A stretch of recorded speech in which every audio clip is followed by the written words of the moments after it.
She walks in beauty. She walks in beauty like the night of cloudless climes and starry skies, and all that's best of dark and bright meet in her aspect and her eyes, thus mellowed to that tender light which heaven to gaudy day denies.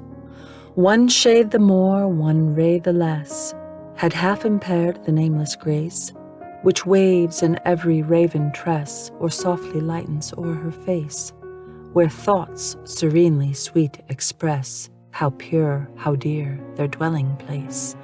And on that cheek and o'er that brow, so soft, so calm, yet eloquent, the smiles that win, the tints that glow, but tell of days in goodness spent, a mind at peace with all below, a heart whose love is innocent.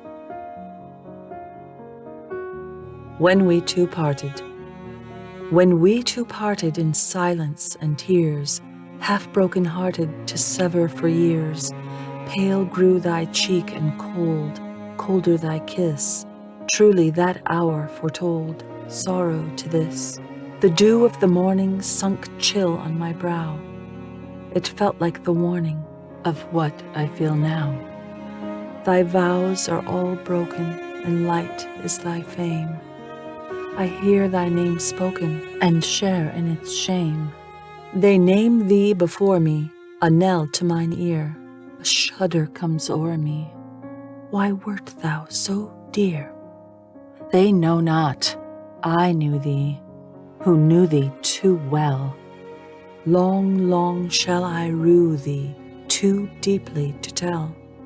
In secret we met, in silence I grieve, that thy heart could forget, thy spirit deceive. If I should meet thee after long years, how should I greet thee? With silence and tears.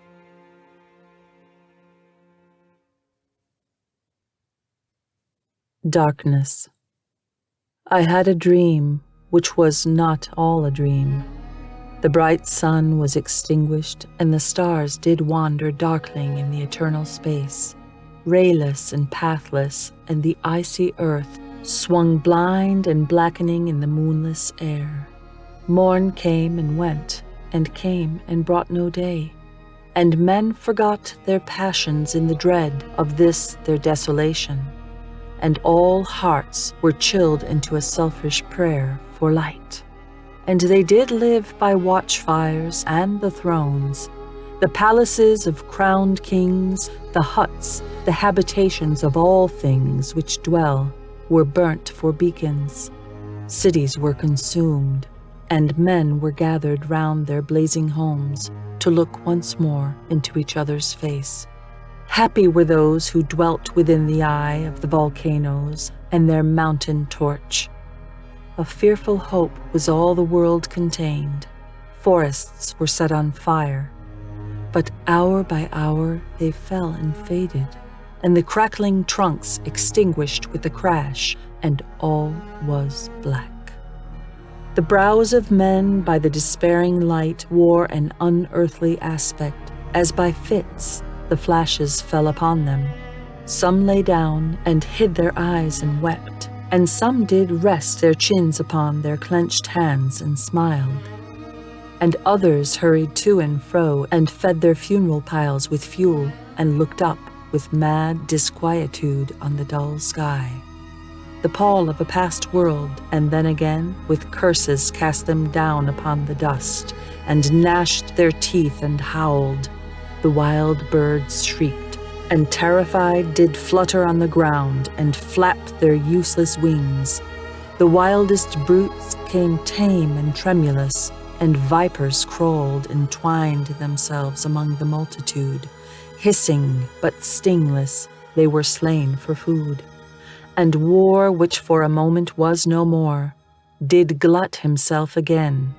A meal was bought with blood, and each sate sullenly apart, gorging himself in gloom. No love was left. All earth was but one thought, and that was death, immediate and inglorious. And the pang of famine fed upon all entrails. Men died, and their bones were tombless as their flesh. The meager by the meager were devoured. Even dogs assailed their masters, all save one.